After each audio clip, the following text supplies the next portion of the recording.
They do it differently, though. They do a little bit, but I got you.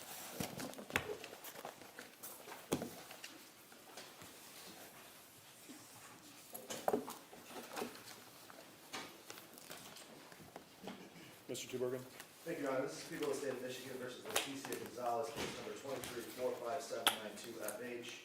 Today is the date and time scheduled for sentencing. I have provided the notice of appellate rights to opposing counsel. I do believe that there's corrections that need to be made to the scoring of the guidelines and potential pre-sentence investigation in court. Right, so let's go over these from the top. On the PRVs, PRV 1 is 0, PRV 2 is 0, 3 is 0, PRV 4 is 0, PRV 5 is 10, 6 is 0, 7 is 0, so a total of 10 points based upon 3 misdemeanor convictions, and puts you in the C category. Is that correct, Mr. Tubergen? That's correct. Is that correct, counsel? Yeah, I believe that the criminal history as reported counts 4 misdemeanors, but would still stay at 10 points, so that would be correct. I would note this is the third PSI we've had in this case. This is the first iteration where it contains these additional convictions. So long as those convictions are accurate, then yes, the scoring is accurate on the PRVs. For whatever reason, there were some convictions that are on the local system here on the AS 400 that were not included, and they have now been included, so that's where they came from. On the OVs, OV 3 is at 50, OV 9 is at 10, 17 is at 5, and 18 is at 10. Mr. Tubergen, is that what you're advocating for? That's what I'm advocating, Your Honor. In addition, OB 13 is currently scored 25. The people believe it should be scored at 0. 0. All right. So 75 points on the OVs. What's defense's position? That's correct, Your Honor. A total of 75 points in offense variables. Corrected. The court did correctly state which point values are correct there. Okay. That brings the OB to an OB level 6, and the guideline range then to 12 to 24 months. All right. Elocution? Or, yes, go ahead. Your Honor, one addition, if I may. Sure. Page 9 under medical history, I believe that was made known to the pre-sentence reporter under physical health should list cardiomyopathy and chronic heart failure diagnosed December 2021.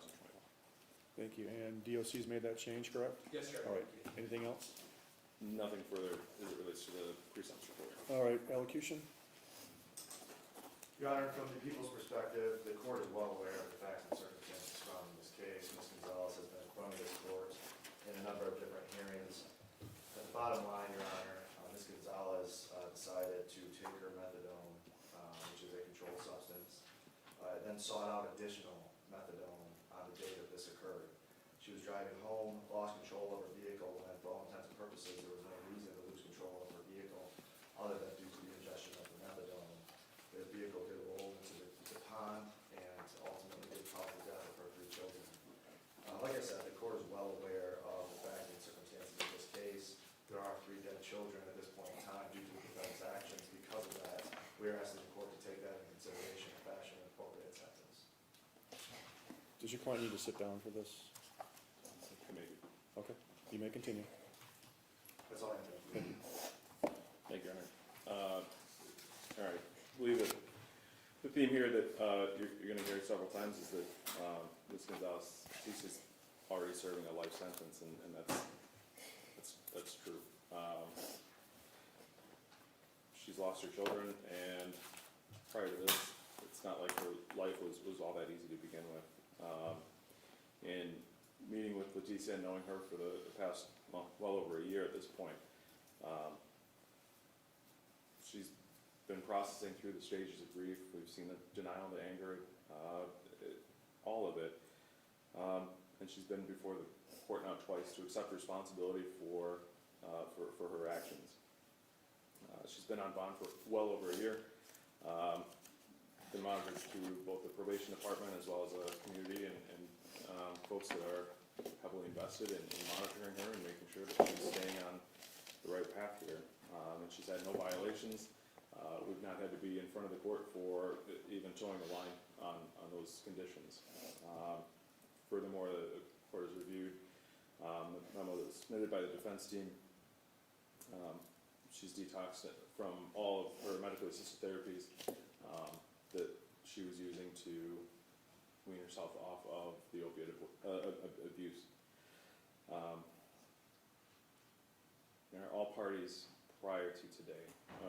after careful consideration, we all sat down, considered the case, considered the facts, considered all the factors, and we agreed that 365 days was an appropriate sentence, regardless of what philosophy you prescribe to, whether it's punishment, deterrence, discipline.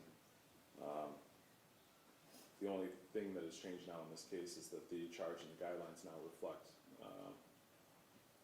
that to be an appropriate sentence. I would ask the court to sentence to a local jail sentence with some probation to make sure that as she is grieving, that Letice is not tempted to fall back into other substances.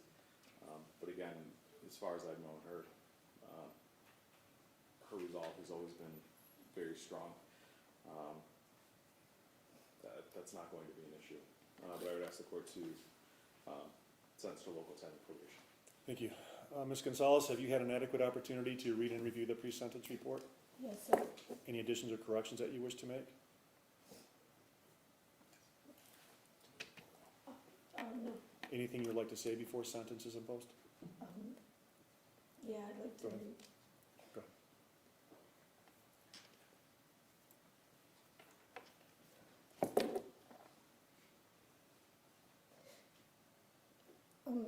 I've lived with survival guilt since February 17th, 2022. And I continue to hate myself every day, Your Honor. But I want to apologize to my kids' family and to the community, and most of all to my kids, because life without them has been difficult. I just pray that they know that I'm nothing without them, and that it was just an accident. They were the reason that I chose to change my life, and I chose to never look back and be seen in another courtroom in trouble. Being their mom was all I ever wanted. Each day I tried coming to terms with my reality, but my reality is just a nightmare. That day seems to stick with me, with depression and flashbacks from each and every day. I often find myself asking God why, because the hurt, it's indescribable. I love them so much. I love you boys to the moon and back. And with everything I have inside me, but Your Honor, I'm willing to accept the responsibility for my actions. Because as a mother, I feel that I have failed. But even though my life has changed, I'm asking for mercy. I'm crying out for help to understand that help to understand this mentally and physically. Because I would like to grieve. I'm living in pain and remorse every day. And I just want my boys to know that I'm sorry for everything.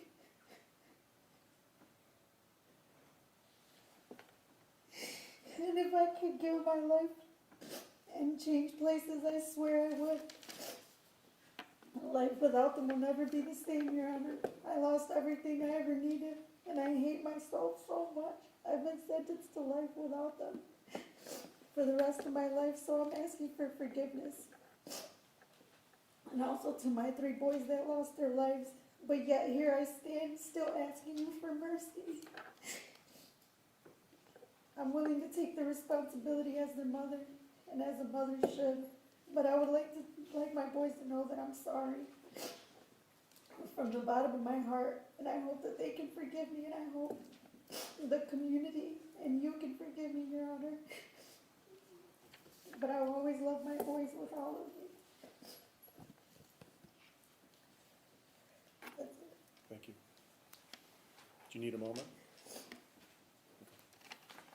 No one is suggesting that anything that happened here was intentional at all. By the same token, when the court looks at the pre-sentence investigation report, it indicates that you had obtained illicit methadone on multiple occasions from this other individual. Unfortunately, your children were in the motor vehicle when you did that. So this was not a one-time situation in which you succumbed to pressures or desires to use drugs. Rather, this seems to be a pattern, and unfortunately, your children paid the ultimate price for that. And then historically, when the court looks at your context with the justice system in all the arenas, back in 2016, 2017, and preceding and post, you had your parental rights terminated to at least 2 children, and I think 3 now. And that was for neglect and drug use and abuse situations. So this has been a long-term pattern of placing your children at risk because of drug usage, and now we have lost 3. So therefore, the court does believe that a substantial sanction is warranted because this was not a one bad night situation in which we have a horrific tragedy. It is the sentence of this court on the OWI causing serious injury that you be turned over to the MDOC for a minimum of 24 months and a maximum of 60 months. On all 3 counts of motor vehicle causing death, those are misdemeanors. The sentences will be the same, 365 days in jail, credit for 71. All of these are concurrent. Must be state cause, crime victim costs, and D&A fees that are required by statute. This is the final sentence. You may file an application to the Court of Appeals regarding your conviction and sentence. If you're unable to hire an attorney, this court will appoint one to represent you at public expense. You need to fill out the paper, keep it provided, return it within 42 days. The sentence is within guidelines, and prison has been imposed due to the reasons I have articulated.